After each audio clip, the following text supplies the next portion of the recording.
So, welcome back another one class.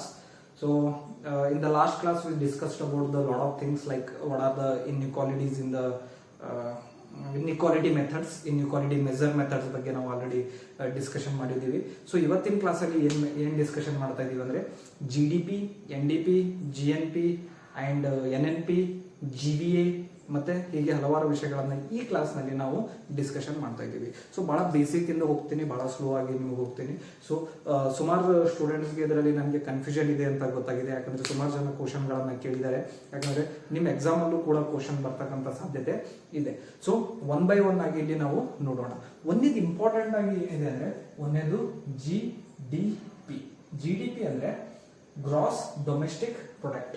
So gross domestic product ಕನ್ನಡದಲ್ಲಿ ಏನಂತ ಕರೀತಾರೆ ಇದಕ್ಕಂದ್ರೆ ಒಟ್ಟು ದೇಶೀಯ ಉತ್ಪನ್ನ. ಕನ್ನಡದಲ್ಲಿ ಏನಂತ ಕರೀತಾರೆ ಅಂದ್ರೆ ಒಟ್ಟು ದೇಶೀಯ ಉತ್ಪನ್ನ ಅಂತ ಹೇಳಿ ಕರೀತಾರೆ. ಸೊ ಒಟ್ಟು ದೇಶೀಯ ಉತ್ಪನ್ನ ಅಂತ ಅಂದ್ರೆ ನಮ್ಮ ದೇಶದಲ್ಲಿ ಉತ್ಪಾದನೆಯಾದಂತಹ ಕರೆಕ್ಟ್ ಆದ ಡೆಫಿನೇಷನ್ ಏನಿದೆ ಅಂದ್ರೆ ಒಂದು ಹಣಕಾಸು ವರ್ಷದಲ್ಲಿ ಉತ್ಪಾದನೆಯಾದ ಎಲ್ಲ ಸರಕು ಮತ್ತು ಸೇವೆಗಳನ್ನು ಹಣದ ರೂಪದಲ್ಲಿ ಅಳೆಯುವುದನ್ನೇ ನಾವು ಏನಾದ್ರು ಕರಿತೀವಿ, ಒಟ್ಟು ದೇಶೀಯ ಉತ್ಪನ್ನ ಅಂತ ಹೇಳಿ ಕರಿತೀವಿ. So whatever goods and service produced in a financial year we measure in terms of the money value, that is called as a GDP, gross domestic product. So ನಮ್ಮ ದೇಶದಲ್ಲಿ ಯಾವುದೇ ವಸ್ತು ಇರಲಿ ವಿಥಿನ್ ಇಂಡಿಯಾ ಒಳಗಡೆ, for example ಒಂದು chair ತಯಾರಾಗ್ತಾ ಇದೆ, ಅಥವಾ ಒಂದು ಕಾರ್ ತಯಾರಾಗ್ತಾ ಇದೆ, ಅಥವಾ ಒಂದು ಮೊಬೈಲ್ ಒಂದು ತಯಾರಾಗ್ತಾ ಇದೆ, ಒಂದು ನ್ಯೂಸ್ ಪೇಪರ್ ತಯಾರಾಗ್ತಾ ಇದೆ, ಯಾವುದು ಪೆನ್ ತಯಾರಾಗ್ತಾ ಇದೆ ಅಂದ್ರೂ ಕೂಡ ಅದು GDP ಅಲ್ಲಿ ಬರುತ್ತೆ. ಯಾವುದೇ ಸರಕು ಮತ್ತು ಸೇವೆಯು ನಮ್ಮ ದೇಶದ ಒಳಗಡೆ ಉತ್ಪಾದನೆ ಆದ್ರೆ ಅದು GDP ಅಲ್ಲಿ ಬರುತ್ತೆ. ಮತ್ತೆ GNP ಮತ್ತೆ GDP ಏನ್ ಡಿಫರೆನ್ಸ್ ಇದೆ, ಫಸ್ಟ್ ಈ ಡಿಫರೆನ್ಸ್ ಅನ್ನು ನೋಡೋದು ಬಹಳ ಇಂಪಾರ್ಟೆಂಟ್. GNP ಅಂದ್ರೆ ಗ್ರಾಸ್ ನ್ಯಾಷನಲ್ ಪ್ರಾಡಕ್ಟ್, ಒಟ್ಟು ರಾಷ್ಟ್ರೀಯ ಉತ್ಪನ್ನ. ಸೊ ಒಟ್ಟು ರಾಷ್ಟ್ರೀಯ ಉತ್ಪನ್ನ, ಗ್ರಾಸ್ ನ್ಯಾಷನಲ್ ಪ್ರಾಡಕ್ಟ್. ಸೊ ಎರಡಕ್ಕೂ ಏನ್ ಡಿಫರೆನ್ಸ್ ಇದೆ, ಇದು ಕೂಡ ಒಟ್ಟು ದೇಶೀಯ ಉತ್ಪನ್ನ, ಇದೇನಿದೆ ಒಟ್ಟು ರಾಷ್ಟ್ರೀಯ ಉತ್ಪನ್ನ. ಸೊ GDP ಗಿಂತಲೂ ಯಾವುದು ದೊಡ್ಡದಿದೆ ಅಂದ್ರೆ GNP ದೊಡ್ಡದಿದೆ. ಯಾಕದು ದೊಡ್ಡದಿದೆ ಅಂತಂದ್ರೆ, ಫಾರ್ ಎಕ್ಸಾಂಪಲ್ ನಮ್ಮ ದೇಶದ ಒಬ್ಬ ವ್ಯಕ್ತಿ ದುಬೈಯಲ್ಲಿ ಹೋಗಿ ಕೆಲಸ ಮಾಡ್ತಾ ಇದ್ದಾನೆ ಅಂತ ತಿಳ್ಕೊಳ್ಳಿ. ಅವನು ದುಬೈಯಲ್ಲಿ ಹೋಗಿ ಕೆಲಸ ಮಾಡ್ತಾ ಇದ್ದಾನೆ ಅಂದ್ರೆ ಅವನ ಆದಾಯವು ಯಾವುದರಲ್ಲಿ, ಅವನ ಒಂದು ಆದಾಯ ಆಗಿರ್ಬೋದು, ಅವನ ಆರ್ಥಿಕ ಚಟುವಟಿಕೆ ಆಗಿರ್ಬೋದು, ಅದು ಯಾವುದರಲ್ಲಿ ಆಡ್ ಆಗೋದಿಲ್ಲ ಅಂದ್ರೆ ನಮ್ಮ ಒಟ್ಟು ದೇಶೀಯ ಉತ್ಪನ್ನದಲ್ಲಿ ಸೇರೋದಿಲ್ಲ, ಅಂದ್ರೆ ನಮ್ಮ ದೇಶದ GDP ಒಳಗಡೆ ಸೇರೋದಿಲ್ಲ. ಆದ್ರೆ ಅದೇ ಏನ್ ವ್ಯಕ್ತಿ ದುಬೈಯಿಂದ ಏನ್ ಕೆಲಸ ಮಾಡಕ್ ಹೋಗಿದ್ದಲ್ಲ, ಅವನ ಆದಾಯ, ಅವನ ಆರ್ಥಿಕ ಚಟುವಟಿಕೆ ನಮ್ಮ ದೇಶದ ಒಟ್ಟು ರಾಷ್ಟ್ರೀಯ ಉತ್ಪನ್ನದಲ್ಲಿ ಏನಾಗುತ್ತೆ, ಆಡ್ ಆಗುತ್ತೆ. ಸೊ ಬೇಸಿಕ್ ಡಿಫರೆನ್ಸ್ ಇದೆ. ನಮ್ಮ ದೇಶದ ಒಬ್ಬ ವ್ಯಕ್ತಿ ಹೊರಗಡೆ ಹೋಗಿ ಕೆಲಸ ಮಾಡ್ತಾ ಇದ್ರೆ ಅವನ ಆರ್ಥಿಕ ಚಟುವಟಿಕೆಗಳು ನಮ್ಮ ದೇಶದ ಒಟ್ಟು ದೇಶೀಯ ಉತ್ಪನ್ನದಲ್ಲಿ ಯಾಡ್ ಆಗೋದಿಲ್ಲ, ಸೇರಿರುವುದಿಲ್ಲ, ಆದ್ರೆ ಒಟ್ಟು ರಾಷ್ಟ್ರೀಯ ಉತ್ಪನ್ನದಲ್ಲಿ ಸೇರುತ್ತವೆ. ಈ ಬೇಸಿಕ್ ಒಂದು ಡಿಫರೆನ್ಸ್ ಬಿಟ್ರೆ ಇದರಲ್ಲಿ ಮತ್ತೇನೂ ಇಲ್ಲ. ಸೊ ನೆಕ್ಸ್ಟ್ ಸ್ಟೆಪ್ ಏನಿದೆ ಅಂತ ನೋಡಿದ್ರೆ, GDP ಇದು ಒಂದು ಸ್ಮಾಲ್ ಸಿಂಪಲ್ ಆದಂತ ಒಂದು ಫಾರ್ಮುಲಾ ಇದೆ. ಇದು ವೆಚ್ಚ ವಿಧಾನದ ಒಂದು ಫಾರ್ಮುಲಾ. ಏನ್ GDP ಫಾರ್ಮುಲಾ GDP ಫಾರ್ಮುಲಾ ಏನಿದೆ ಅಂದ್ರೆ ಎಲ್ರಿಗೂ ಗೊತ್ತಿದೆ, C+I+G+X-M.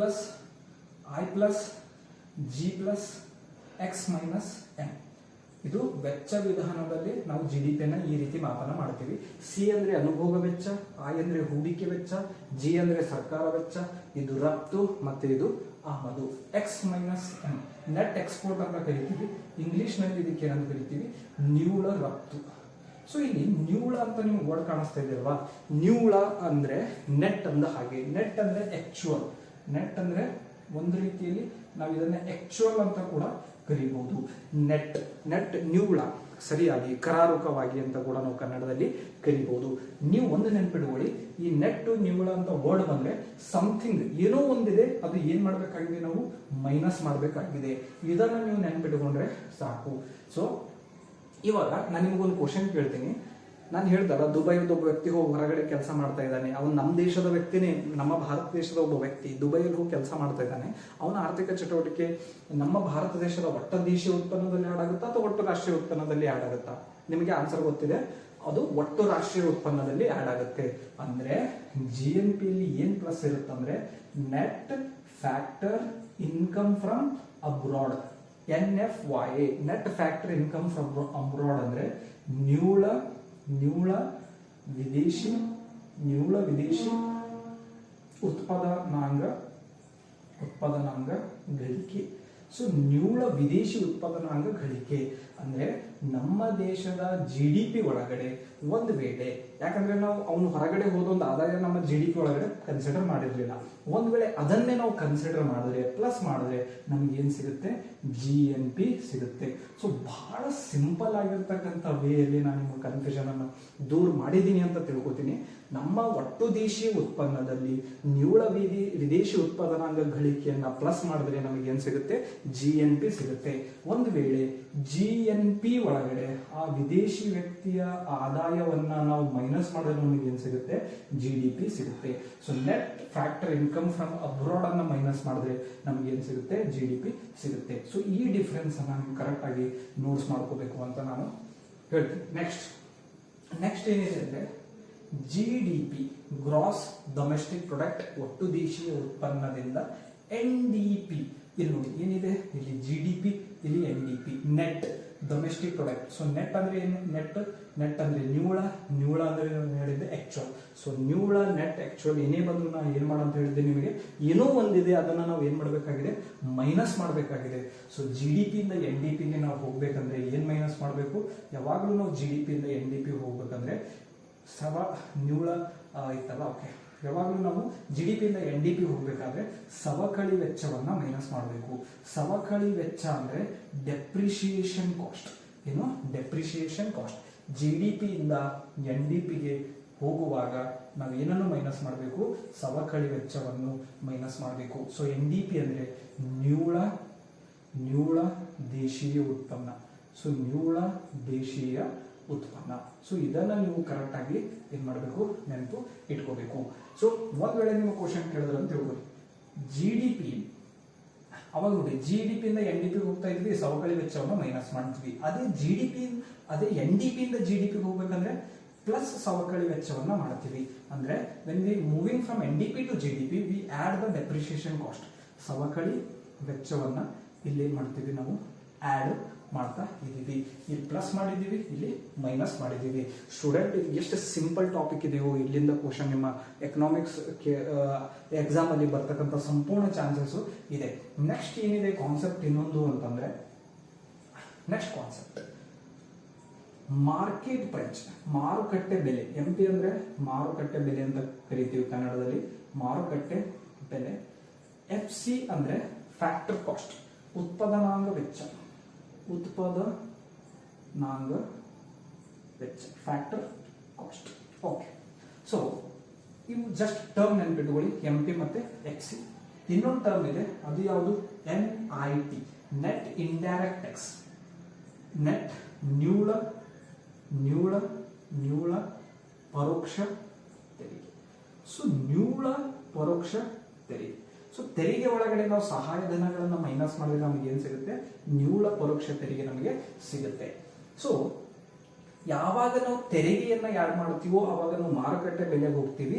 ಯಾವಾಗ ನಾವು ನಿವ್ವಳ ಪರೋಕ್ಷ ತೆರಿಗೆಗಳನ್ನು ಮೈನಸ್ ಮಾಡ್ತೀವೋ ಅವಾಗ ನಾವು ಉತ್ಪಾದನಾಂಗ ವೆಚ್ಚಗಳಿಗೆ ಹೋಗ್ತೀವಿ. ಫಾರ್ ಎಕ್ಸಾಂಪಲ್ ನಿಮ್ಗೆ ಕ್ವಶನ್ ಕೇಳಿದ್ರೆ ಅಂತ ತಿಳ್ಕೊಳ್ಳಿ, GDP MP ಇಂದ GDP FC ಗೆ ಹೇಗೆ ಹೋಗಬೇಕು.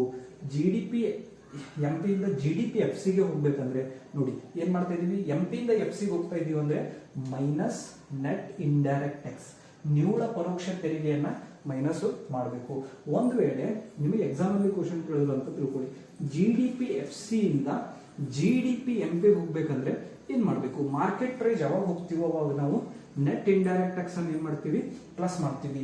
ಸೊ ನಿವ್ವಳ ಪರೋಕ್ಷ ತೆರಿಗೆಯನ್ನ ಆಡ್ ಮಾಡ್ತೀವಿ. ಯಾವ ಕಡೆ ಹೋಗುವಾಗ, FC ಇಂದ MP ಹೋಗುವಾಗ ಪ್ಲಸ್ ಮಾಡ್ತೀವಿ, MP ಇಂದ FC ಹೋಗುವಾಗ ನಿವ್ವಳ ಪರೋಕ್ಷ ತೆರಿಗೆಗಳನ್ನ ಮೈನಸ್ ಮಾಡ್ತೀವಿ. ಸೊ ಈ ಕಾನ್ಸೆಪ್ಟ್ ತುಂಬಾ ಸಿಂಪಲ್ ಆಗಿ ಹೇಳಿದ್ದೀನಿ. So this is also very important for your exam purposes. ಆಮೇಲೆ NFY ನಿವ್ವಳ ವಿದೇಶಿ ಉತ್ಪಾದನಾ ಗಳಿಕೆ ಕರೆಕ್ಟ್ ಆಗಿ ಈ ಫಾರ್ಮುಲಾ, ಇದೊಂದು ಫಾರ್ಮುಲಾ, ಆಮೇಲೆ GDP NDP ಈ 1 2 3 4 ಇದರಲ್ಲೇ ಕನ್ಫ್ಯೂಷನ್ ಮಾಡಿ ಸಿಕ್ಕಾಪಟ್ಟೆ ಕ್ವಶನ್ಸ್ ಕೇಳ್ತಾರೆ. So you need to remember just only you need to focus on the terms. If we moving from gross domestic product market price to gross domestic product of the factor cost, we need to just minus the net indirect tax. If we are moving from GDP FC to GDP MP, we need to add the net indirect tax.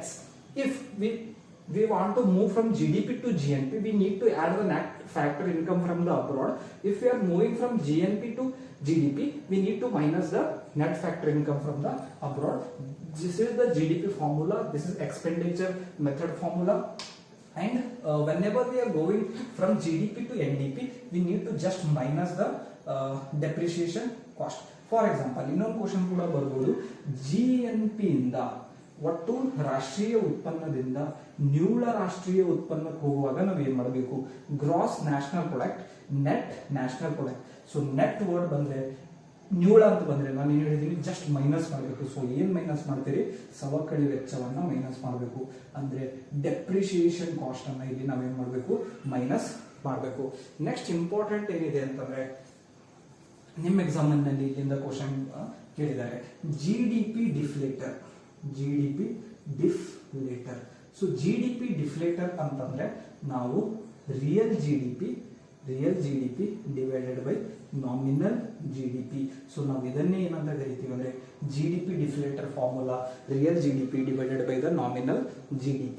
So ಏನು GDP deflator ಏನು ಹೇಳುತ್ತೆ ಅಂತ ಕರೆದ್ರೆ, so GDP deflator ಯಾವಾಗಲೂ ಹಣದುಬ್ಬರವನ್ನ ತೋರಿಸುತ್ತೆ. ಅಂದ್ರೆ for example ಬೆಲೆಗಳಲ್ಲಿ ಯಾವ ಮಟ್ಟದ ಹೆಚ್ಚಳವಾಗಿದೆ ಅಂತ ಹೇಳಿ GDP ಡಿಫ್ಲೇಟರ್ ತೋರಿಸುತ್ತೆ. ನಿಮ್ಮ ಎಕ್ಸಾಮ್ ಅಲ್ಲಿ ಆಲ್ರೆಡಿ ಕ್ವಶನ್ ಕೇಳಿದ್ದಾರೆ, ನಾಮಿನಲ್ GDP ಅಂದ್ರೆ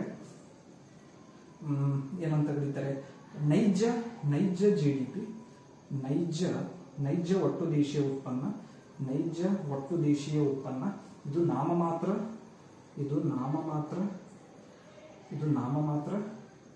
GDP ಅಂತ ಕೂಡ ಕರೀತಾರೆ. ಸೊ ನಾಮಮಾತ್ರ GDP, ಇದು ನೈಜ GDP. ಸೊ ರಿಯಲ್ GDP ಅಂದ್ರೆ ನೈಜ GDP, NGDP ಅಂದ್ರೆ ನಾಮಮಾತ್ರ GDP. ಸೊ ನಾಮಮಾತ್ರ GDP ಅಂದ್ರೆ ಇವತ್ತಿನ ಬೆಲೆಗಳಲ್ಲಿ ನಾವು ಒಂದು ವೇಳೆ GDP ಕ್ಯಾಲ್ಕುಲೇಟ್ ಮಾಡಿದ್ರೆ ಅದನ್ನ ಏನಂತ ಕರಿತೀವಿ, ನಾಮಮಾತ್ರ GDP ಅಂತ ಕರಿತೀವಿ. ಆಧಾರ ವರ್ಷದ ಬೆಲೆಗಳಲ್ಲಿ ನಾವು GDP ಅನ್ನು ಕ್ಯಾಲ್ಕುಲೇಟ್ ಮಾಡಿದ್ರೆ ಅದನ್ನ ನೈಜ GDP ಅಂತ ಕರಿತೀವಿ. ಸೊ ಈ ಒಂದು ಡಿಫರೆನ್ಸ್ ಅನ್ನ ನೆನಪಿಟ್ಕೊಳ್ಳಿ. ಆಧಾರ ವರ್ಷದ ಬೆಲೆಯಲ್ಲಿ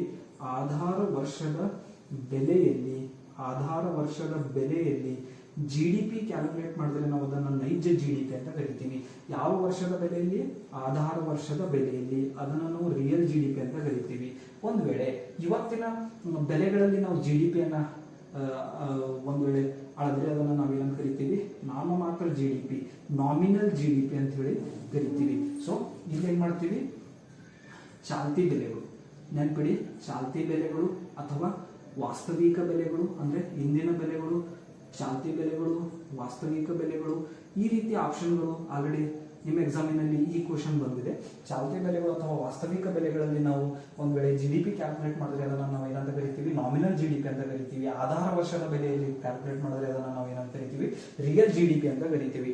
ಸೊ GDP ಡಿಫ್ಲೇಟರ್ ಫಾರ್ಮುಲಾ ಏನಿದೆ ಅಂದ್ರೆ real GDP divided by the nominal GDP. I think ಒಂದ್ಸರಿ ಚೆಕ್ ಮಾಡ್ಕೊಳ್ಳಿ. Yes, I think real GDP divided by the nominal GDP ಅಂತ ಈ ಫಾರ್ಮುಲಾ ಇದೆ. ಸೊ ಇದು ಹಣದುಬ್ಬರವನ್ನು ಅಳೆಯೋದಕ್ಕೆ ತಗೋತೀವಿ. ಸೊ ಇವೆಲ್ಲೂ ವರ್ಡ್ಗಳು ಕೂಡ ಬಹಳ ಇಂಪಾರ್ಟೆಂಟು. ಫಾರ್ ಎಕ್ಸಾಂಪಲ್ ನಿಮಗೆ ಕ್ವಶನ್ ಬರ್ಬೋದು, ನಮ್ಮ ಭಾರತದ ದೇಶದಲ್ಲಿ GDP-ಯನ್ನು ಯಾವ ವರ್ಷದ ಬೆಲೆಗಳಲ್ಲಿ ಅಳತೆ ಮಾಡುತ್ತೇವೆ? ನಮ್ಮ ಭಾರತ ದೇಶದಲ್ಲಿ GDP-ಯನ್ನು 2011ರ ಆಧಾರ ವರ್ಷದ ಬೆಲೆಗಳಲ್ಲಿ ಏನ್ ಮಾಡ್ತೀವಿ, ಆಧಾರ ವರ್ಷದ ಬೆಲೆಗಳಲ್ಲಿ 2011ರ ಆಧಾರದ ವರ್ಷದ ಬೆಲೆಗಳಲ್ಲಿ ನಮ್ಮ ಭಾರತದ ರಿಯಲ್ GDP ಅನ್ನ ನಾವೇನ್ ಮಾಡ್ತೀವಿ, ಅಳತೆಯನ್ನ ಮಾಡ್ತೀವಿ. ನಿಮ್ಮ ಎಕ್ಸಾಮಿನಲ್ಲಿ ಕ್ವಶನ್ ಬರ್ಬೋದು, 2011ರ ಆಧಾರ ವರ್ಷದ ಬೆಲೆಗಳಲ್ಲಿ ಮಾಡ್ತೀವಿ. ಸೊ ಇದನ್ನು ಯಾವಾಗ ಚೇಂಜ್ ಮಾಡಿದ್ರೆ ಅಂದ್ರೆ 2015ರಲ್ಲಿ ಇದನ್ನ ನಿರ್ಧಾರವನ್ನು ನಾವೇನ್ ಮಾಡಿದೀವಿ, ತಗೊಂಡಿದ್ದೀವಿ. ಫಾರ್ ಎಕ್ಸಾಂಪಲ್ ಏನು ಇದು ನಾಮಮಾತ್ರ GDP ಅಥವಾ ನೈಜ GDP? What is the difference between the nominal GDP and the real GDP? So real GDP shows the output growth, nominal GDP shows only the price growth.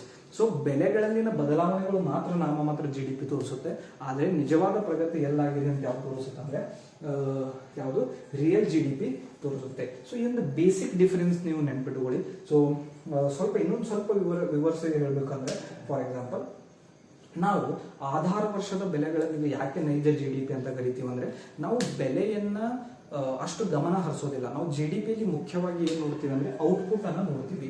ನಮಗೆ ಬೆಲೆಗಿಂತಲೂ ಮುಖ್ಯವಾಗಿದ್ದು ಯಾವುದಂದ್ರೆ ಉತ್ಪಾದನೆ. ಆ ಕಾರಣಕ್ಕಾಗಿ ನಾವು GDP ನಡೆಯುವಾಗ ಯಾವಾಗಲೂ ಕೂಡ ಹಿಂದಿನ ವರ್ಷದ ಬೆಲೆಗಳನ್ನೇ ತಗೋತೀವಿ. 2011 ವರ್ಷದ ಬೆಲೆಗಳಲ್ಲಿಯೇ ನಮ್ಮ ಭಾರತ ದೇಶದಲ್ಲಿ ರಿಯಲ್ GDP ಅನ್ನ ಅಳತೆ ಮಾಡ್ತೀವಿ. ಸೊ ನಿಮ್ಮ ಎಕ್ಸಾಮಿನಲ್ಲಿ ಏನ್ ಕ್ವಶನ್ ಬಂದಿತ್ತಂದ್ರೆ ನಾಮಿನಲ್ GDP ಅನ್ನ ಅಂದ್ರೆ ನಾಮಮಾತ್ರ GDP ಅನ್ನ ಯಾವ ಬೆಲೆಗಳಲ್ಲಿ ಅಳಿತೀವಿ ಅಂತ ಕ್ವಶನ್ ಬಂದಿತ್ತು. ಒಂದು ಚಾಲ್ತಿ ಬೆಲೆಗಳು, ಇನ್ನೊಂದು ವಾಸ್ತವಿಕ ಬೆಲೆಗಳು. ಸೊ GDP ಡಿಫ್ಲೇಟರ್ ಫಾರ್ಮುಲಾ ಗೊತ್ತಾಯ್ತು, ರಿಯಲ್ GDP ಗೊತ್ತಾಯ್ತು, ನಾಮಿನಲ್ GDP ಗೊತ್ತಾಯ್ತು. ಸೊ ಇವೆಲ್ಲ ಅಂಶಗಳು ನಿಮ್ಮ ಎಕ್ಸಾಮಿನಲ್ಲಿ ಕೇಳುವ ಸಾಧ್ಯತೆ ಇದೆ. ಐ ಥಿಂಕ್ ಲಾಸ್ಟ್ ಇನ್ನೊಂದು ಬಿಟ್ಟಿದ್ದೀನಿ ಅನ್ಸುತ್ತೆ, GVA gross value added. GVA gross value added at market price always equal to the GDP equal to. So ಕಾಣಿಸ್ತಾ ಇದೆಯಾ ಇದು? I think yeah, you can see here GVA gross value added market price always equal to the gross domestic product of the market price. So GVA MP ಯಾವಾಗಲೂ GDP MP ಗೆ equal ಇರುತ್ತೆ. So ಇನ್ನೊಂದು formula ಇದೆ, wait. that formula ನಿಮ್ಮ PU book ಅಲ್ಲಿ ಈ ಫಾರ್ಮುಲಾಗಳನ್ನ ಕೊಟ್ಟಿದ್ದಾರೆ, ಬೇಕಾದ್ರೆ ನೋಡ್ಕೋಬಹುದು. GVA at ಬೇಸಿಕ್ ಪ್ರೈಸ್, ಈ ಎಕ್ಸಾಮ್ ಅಂತ ಕೇಳ್ಬೋದು. GVA at basic price. Basic price ಅಂದ್ರೆ ಆ ವಸ್ತು ಇನ್ನೂ ಎಲ್ಲಿ ಬಂದಿಲ್ಲ, ಮಾರ್ಕೆಟ್ಗೆ ಬಂದಿಲ್ಲ. ಸೊ ಮಾರ್ಕೆಟ್ಗೆ ಬಂದಿಲ್ಲ ಅಂದ್ರೆ ಅದು ಇನ್ನೂ ಬೇಸಿಕ್ ಪ್ರೈಸ್ ಅಲ್ಲಿ ಇದೆ ಅಂತ ಅರ್ಥ. So GVA at the basic price. So GVA at basic price formula ಏನಿದೆ ಅಂದ್ರೆ GVA MP minus GVA MP minus net product tax. net product tax. So ಈ ಫಾರ್ಮುಲಾಗಳನ್ನ ನೀವು ಬರ್ಕೊಳ್ಳಿ. GVA at basic price is a GVA market price minus net product tax. ಇಲ್ಲಿ production tax ಅಂತಿಲ್ಲ, ಏನಿದೆ net product tax ಇದೆ. ಈ word ಅನ್ನು ನೆನಪಿಟ್ಟುಕೊಳ್ಳೋದು ಬಹಳ ಇಂಪಾರ್ಟೆಂಟ್. ಪ್ರೊಡಕ್ಷನ್ ಟ್ಯಾಕ್ಸ್ ಬೇರೆ, ಪ್ರೊಡಕ್ಟ್ ಟ್ಯಾಕ್ಸ್ ಬೇರೆ. ಸೊ ನೆಕ್ಸ್ಟ್ ಐ ಥಿಂಕ್ ಇಲ್ಲಿ ಸ್ಥಳ ಇದೆ ಅಂತ ತಿಳ್ಬೋದು. GVAFC gross value added at the factor cost. ಇಲ್ಲಿ ಏನಿದೆ basic prices. GVA at basic price, GVA at basic price, GVA at basic price, we need to minus net production tax. net production tax. So this is very important. ನಿಮ್ಮ exam ನಲ್ಲಿ ಈ question ಬರೋ ಸಾಧ್ಯತೆ ಇದೆ. So GVAFC, GVA at basic price ಅಂತ ಬಂದಾಗ product tax, GVAFC ಅಂತ ಬಂದಾಗ production tax. FC production tax, basic price, this is equal to the market price. So that's why we need to minus the net product tax. So we discussed today a lot of things. GVA, today we discussed the GVA, GDP, NDP, MP, FC, NFY, GDP deflator, and we discussed about the nominal GDP, real GDP. So lot of things today we discussed. And ಯಾವ ವರ್ಷದಲ್ಲಿ GDP ನಮ್ಮ ಭಾರತ ದೇಶದಲ್ಲಿ ಅಳಿತಾರೆ ಅಂದ್ರೆ 2011 16 ವರ್ಷಗಳಲ್ಲಿ ಅಳಿತಾರೆ ಅಂತ ಗೊತ್ತಾಯ್ತು. ಅದು 2015ರಲ್ಲಿ change ಮಾಡಿದ್ದಾರೆ ಅಂತ ಗೊತ್ತಾಯ್ತು. So thank you students. So ಇನ್ನಷ್ಟು ಕ್ಲಾಸ್ಗಳನ್ನು ಮಾಡಲಿಕ್ಕೆ I will try. So please share the class. Thank you.